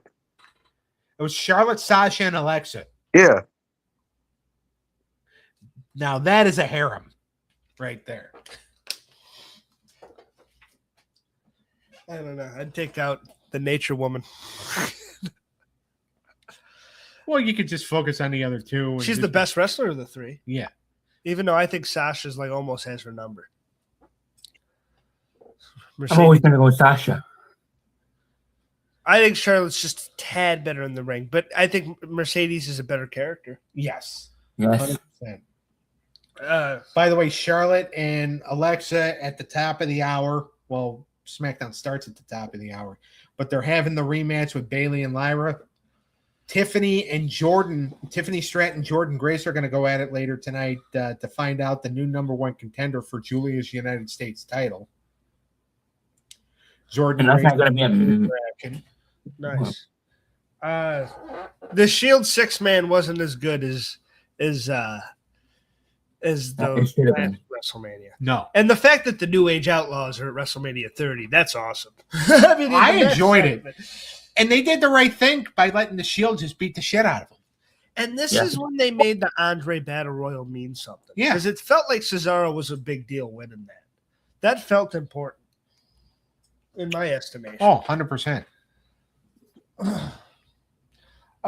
Obviously, Brock beating the streak is probably the thing you remember most. It's either Daniel Bryan or that. Which Black guy with the meme. Yeah. I was going to say that. Thanks, Clint. The guy that had the look on his face that turned into the meme. oh yeah, Yeah, that's still out there. him and the Miz girl when he won the title, like the little girl with the fucking pissed off face. Those are the two most iconic looks of the crowd ever. Yep. That's what wrestling's supposed to do, is get that kind of emotion. Yeah. And I still stand by Vince's decision on that one. I think it meant something. Especially, we just talked about last WrestleMania. Brock loses. You think he comes back. He loses the match with Cena. Brock had lost a lot when you think about it up to that point. Up to that point, yes. And that was kind of the time to pull the trigger. And for his plans for Brock for the next 10, it makes perfect sense. And Brock was a draw, and he was a big main event I don't player. even think he saw that at first. I think Brock just went up to him and said, if I'm working, I'm winning. And, you know, because Brock, I've said this 100 times before, if you want to tell Brock Lesnar no, it has to be via a telephone 500,000 miles away to where Brock can't get to you. I have heard, though, it was not Brock's idea to break the streak. I've heard that. I think I even heard him say, like, I was like, what? I was like, holy shit. Like, I don't think, like, I've heard alternate stories that him and Paul Heyman were like, but I don't believe those. I think I've heard more legitimate stories that Vince was just like, we need a twist. My own fucked up, my like theory that would like, you would come up with this type of theory is Vince was like, we're not having Brian be the most talked about thing. It's like, that vegan is not stealing WrestleMania. I think that might have been in the back of his head. And he's like, we're taking it from him. We're breaking the fucking streak. And we're making that the thing that everybody talks about. And fuck this underdog story. I think that might have been there in the back of his mind a little bit. My God, now you're going to have me start to think I'm stealing that from you. Isn't that a you type of theory? It is a me type of theory. But I think that might have been there in the back. But like, no, I hate that. Because Vince is never, I don't think. Vince didn't want it. Like, Vince wanted, the original plan was it was going to be Punk. It was going to be Punk. Punk was going to be the one to wrestle Triple H. And then Punk was going to win, and Batista was going to win the title. So there wasn't even going to be a triple threat. They were going to build up the SummerSlam, CM Punk versus Dave Batista, because he knew Punk would be okay with it because him and Batista were friends. Yeah. CM Punk wanted to take time off. the worst time you could take time off is WrestleMania season. Punk said, I'm hurt. I cannot do this. I need to rest. I know it's Was he getting married too? Huh? No, this was before he left, right? This is when he left. Oh yeah, that's right. Yeah. Yeah, when he looked at Triple H and said, no offense, but you need to wrestle me. I don't need to wrestle you. Yeah, he's just like, I need to go home. I need to rest. Like there's a lot of things wrong with me right now. And like the doctor is just like, no, you can work through this. And he's like, Doc, I know my body. And they wouldn't like, they're like, because they kept putting him with Ryback. Ryback kept fucking him up. Yeah. Because Ryback sucked. So it was just one of those things that like, you know, we can thank Punk walking out for Daniel Bryan getting the push. Yeah. Oh, yeah. Well, and because he even said like, and I don't know if he was just trying to make up for, but he even said when he did the the famous Colt Cabana podcast, even though they're not friends anymore, that's a whole thing. But the famous Cabana podcast he did when he said that he like he's like, Brian's over. Why don't we do Brian at WrestleMania? Like he kind of makes it seem like he was like one of the guys that were like, this guy's having a moment, put him on top. Like he wanted it to happen even over himself. Which I don't that's know. when podcasts started getting hot. But Oh yeah, for sure. And Cabana, you know, that was big for him. That's probably the biggest thing he's ever done in the business. Is that interview. Which I was a Cabana fan early on. I'd probably take Phil's side now though in that beef. oh yeah. John Cena and Bray Wyatt was fucking weird with the caterpillars and the ring and shit. That shit was weird. Oh, no, Caterpillars. Oh, that was Randy. Randy. But what did they do for this one? I I thought they did something wacky during this match. No, this was was just kind of straight up. I think that was a Firefly fun. Now it's just, No, this was just straight up because Yeah. Cena didn't want to. Cena didn't want. Well, according to reports, Cena didn't want to lose. But if you ask anybody, Cena's never made that fucking. Cena's always okay with whatever happens. I think the Nexus would tell you different. Yeah, Wade Barrett's like Stu's over there like Bray. This is one of those where the wrong guy won. Bray needed that. Yep. Bray needed that. R.I.P. Bray Wyatt. Obviously, the main event. So, like I said, the Triple H match is better, but having like a smaller guy, like this was a mesh of styles with him, Batista, and Orton that kind of worked. And Orton and Batista are an interesting one that they always felt like they should have chemistry because of Evolution and the way they came up. But then when it came time to do it, they kind of like never really got there. Like they would put on some okay things, but they didn't wrestle as much as you would think either. Right. Like they didn't get put together as many. Like when you think back on the Ruthless Aggression, you're like, oh, well, Batista and Orton had a shit ton of matches. I think it's like under 10. This was the first year of the network too. Yeah. Yep. That was a big deal. I remember that and us like streaming that with Kenny and the other Kenny, not the Kenny we referred earlier, but our other buddy Kenny. And that was my first WrestleMania out here. I ended up watching it. Oh, you weren't there with me? No. Holy shit, yeah. So that was the one you watched with Eric? No. I watched it with Mindy and Kevin. Oh shit. Our sister and her fiance. But well, if I refer to him as anything else, then I get in trouble. I just like the way you said it. But no, I remember watching it with Kenny, and I was thinking at the time, like, dude, this is revolutionary. We're watching this on the computer with the HDMI to the TV. Like, we're streaming. That was like the first time I streamed. Like, I don't think I had Netflix yet. And you guys had the network, right? Yeah, that's how we watched it. It was on the network. And Kenny had the network, and he had it on his big flat screen in the back there. And I remember I had a... By the way, it was my password, by the way. Well, thank you. Jesus, Mr. Credit. But credit. But me and Kenny, I remember I had Kenny Lehman was there with you. All right, calm down. I had let me finish the point before I forget it. I had a couple of friends over, a couple of normies, and that doesn't happen a lot with wrestling. It's happened in the last few years because it became popular again. And I have like my buddies watch it now. But there was a long time where no, it's stupid. It's fucking, and it had the neat. They had us, and they had the niche audience, and there's been several periods of that. But for 30, I remember having some friends over, and they were watching it with me, and they were like, "Oh shit, this is cool." And I remember, I mean, they weren't as like when the Undertaker lost, they were like, "Why is this?" And I was like, you know, I'm freaking. Me and Kenny are like. Because especially Kenny almost cried because the Undertaker was his fucking favorite of all time. I remember when Batista and the Undertaker went off, me and him were like making bets, and I was like, "My guy's gonna beat your guy." And then at the end, he was like, "He was like, Nene." I remember Kenny Lehman being over there too because I remember. Lehman was with us. Yeah. Holy shit! Because you were invited to go somewhere else because somebody wanted to do WrestleMania at his place, but you hated that person's brother. So you and Kenny got together and decided. Does it rhyme with McCheese? Yes. Okay. And so then you just. Is he sleeping? I thought I heard a snore. Mr. May. But yeah, so then you guys are just like, wait a minute, we have the network. We can watch this here. Well, yeah, and Kenny's like, I got the hook, and Lehman came over, and it was great, dude. Yeah, and I think that was my last WrestleMania with Lehman. I think it was. But God, this is getting all sentimental. Son of a bitch. Oh. Thumbs up, main event, and great. I missed that fat bastard. Thumbs up and great. And double thumbs up for me.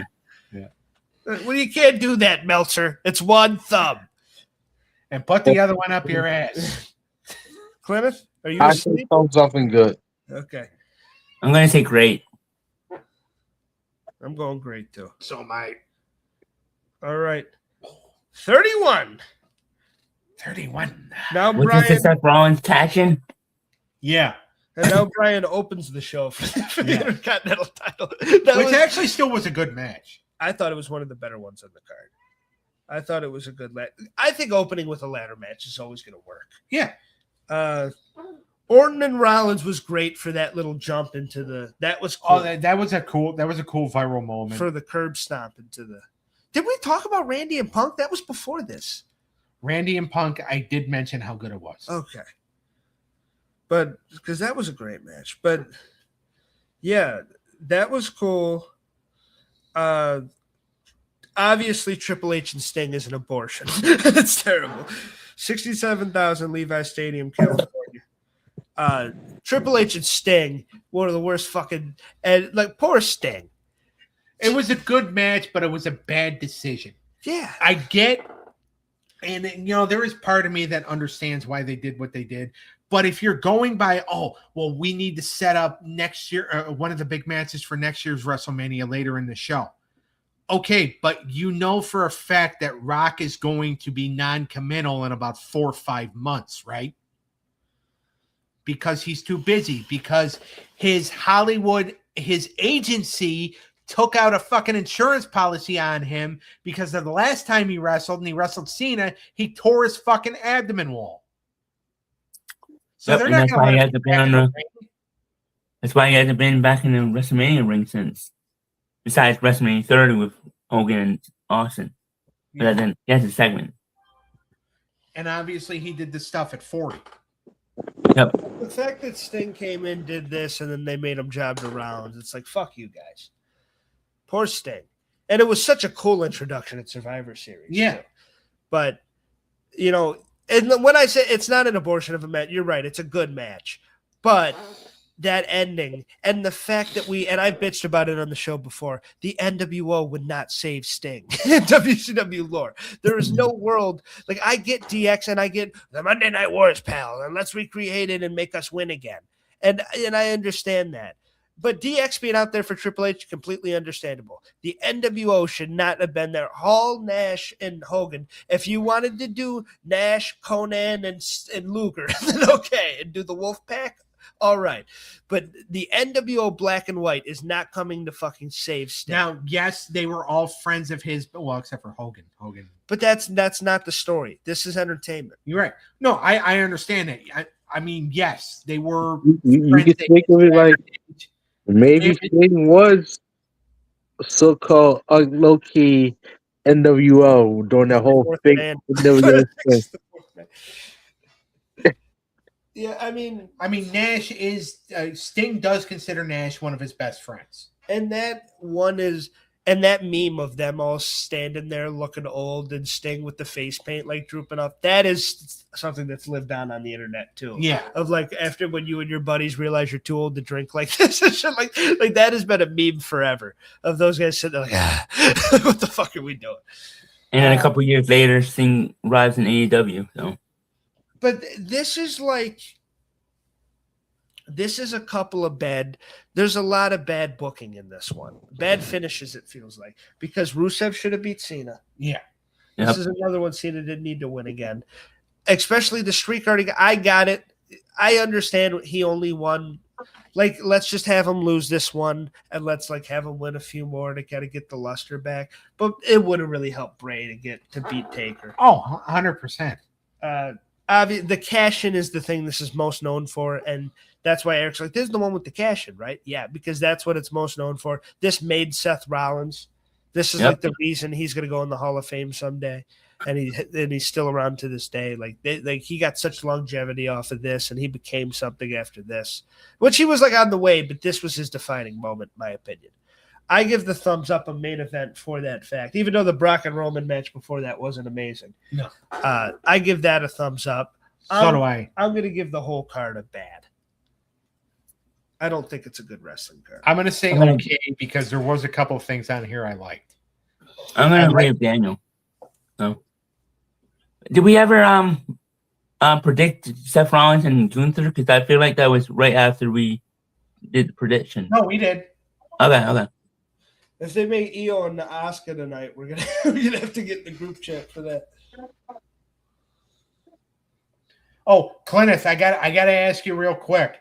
Did you see the clip earlier of Danhausen on Stephen A. Smith? I saw parts of it. I didn't see it all because I was at work, and I just saw Stephen A. Smith got cursed.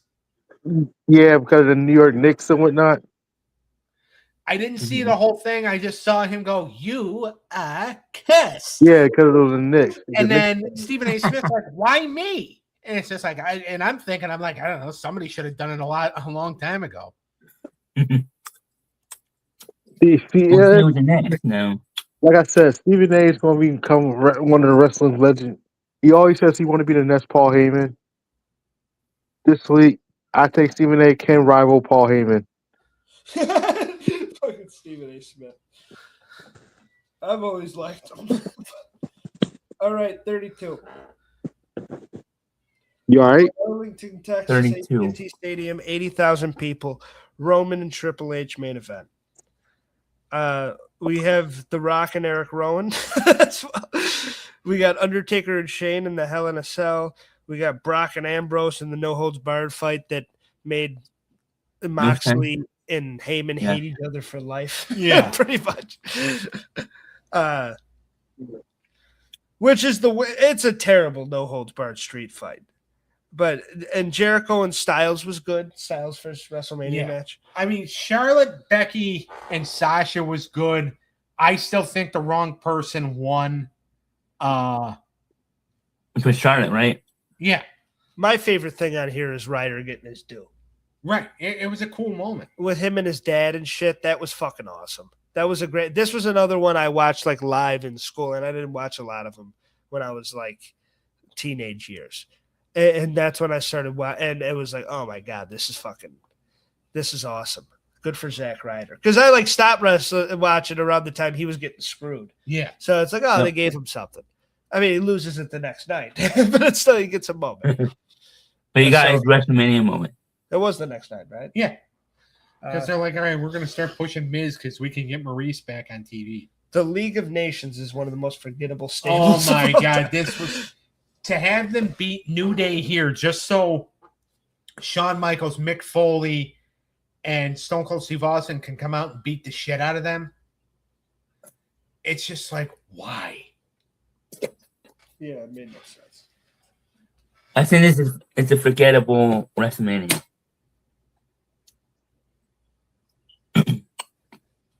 Yeah. I'm gonna say thumbs down main event, and I'm gonna say that this was bad. I'm gonna say ass and thumbs down. I'll say thumbs down and trash. Undertaker and Shane was pretty damn good. Yeah. Yeah, I'm gonna agree with Doug and Kenneth, I think. Thumbs down, trash. Okay. 33, Orlando, Florida, Camping World Stadium, 65 almost thou. Our main event is Roman and Taker. I remember this is it this when I moved down here and watched it with you? Yeah. 2017. Okay. Hardy Boys Years ago. returned, which was a cool moment. AJ and Shane was a really good match. Way better than it should have been. Cena and Nikki and the big proposal. Cena, Pete and Miz and Maria. That's fucking awesome to look back on. Yeah. And by the way, they get married, they get engaged. They're not gonna get married. Is my phone? Yep, my phone is right there. Thank you. They're not gonna get married, but I remember just a couple weeks before the two of them broke up, in a promo, he thanked her for having sex with him the morning before. When he was talking about Undertaker, he's like, I have a beautiful fiance at home. By the way, Nicole, baby, thank you for this morning. And I remember I was doing the show with Boxman, and he was reviewing the promo, and he goes, did he just thank her for sex? To me, even though we said You're supposed to do that to your woman. yeah, Supposed I to mean, thank your woman.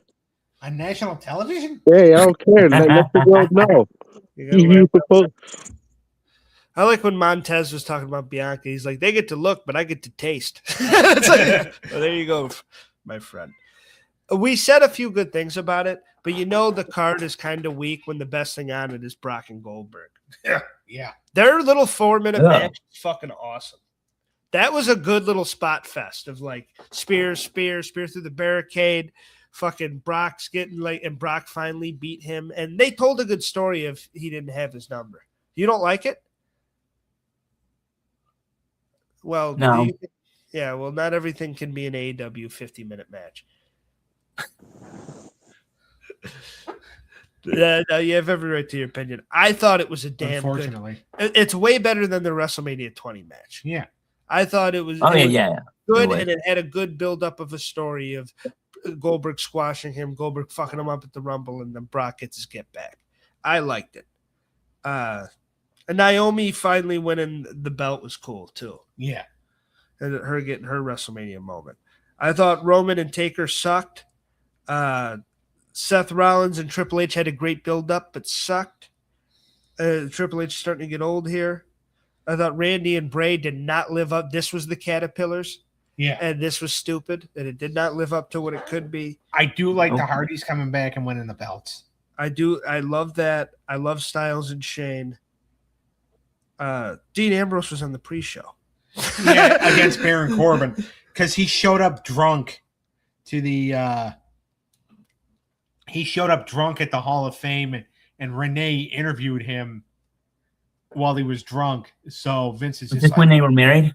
Still married yet? they were not married yet, and Vince McMahon, as a wedding present after he found out they got married, he drafted Ambrose to Raw and kept her on SmackDown. But they were dating at the time. Yeah, they were engaged. Kevin Owens and Jericho wasn't that great. Right. It was okay. It wasn't as bad as Vince told Kevin, but backstage, that is one of the heartbreaking moments if you're able to watch that in one of those documentaries when a Kevin Owens, like a tired Kevin Owens, comes back. He's like, "Are we good?" And Vince is like, "No." It's like, and then the camera like cuts, and you know he's about to get chewed the fuck out. And it's like, poor Kevin Owens.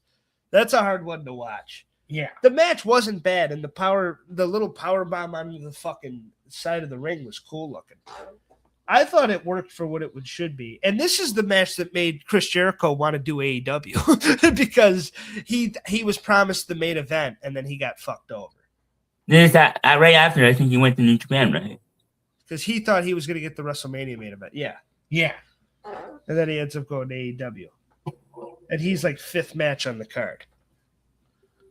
So I do think there's some strong things here, but there's a lot of butt cheeks too. I liked watching around this era, but I remember watching this and being kind of like, yeah.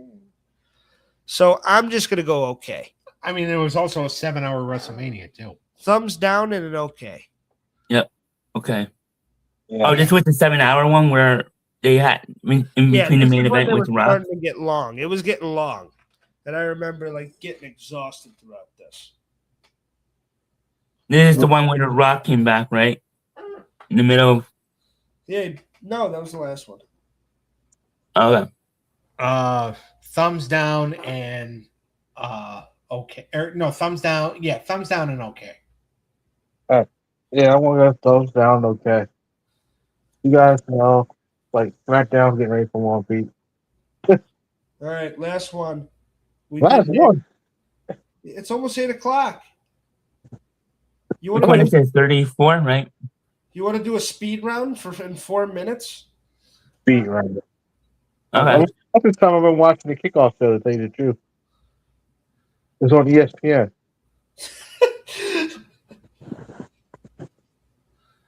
You want to do a speed Speed round? round? Okay. Yeah, Good. let's do it. All right, I'm just going to say the event and the main event. Okay. Uh-huh. All right, WrestleMania 34.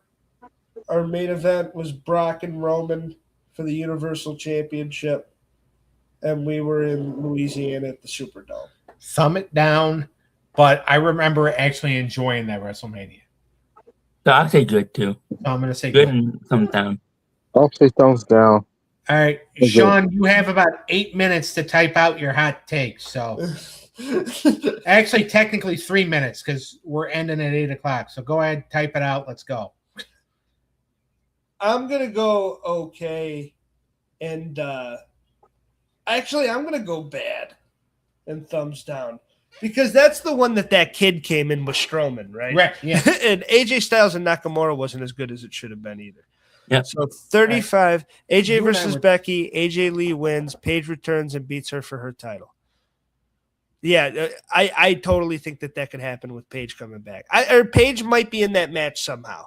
I know people think she's going to sub for Nikki Bella, and that might be the intent. But she has too much history with both these women. I think she's going to show up during that. Yeah. I agree with you, Yep. Sean. To an extent. All right, what are we on now? 34? 35. Talk about 34, yeah. Go All to right. 35. 35. Don't you fucking. New Jersey, MetLife Stadium, our main event is Becky Lynch, the first female main event. Becky Lynch, Ronda Rousey, Charlotte Flair, winner takes all, triple threat. For the first one, I'll say thumbs up because it was the first women's main event. Thumbs give you thumbs up. Thumbs up. Ronda kind of fucked up the finish, though. Yeah. Thumbs up. Well, to me, I think Ronda should have won. I don't care. What? Yes, I still say go. Ronda should have won. I'm going to go thumbs up. That's crazy. I'm going to go thumbs up and okay because how they did my boy Kurt. For Kurt Angle's last WrestleMania, poor guy.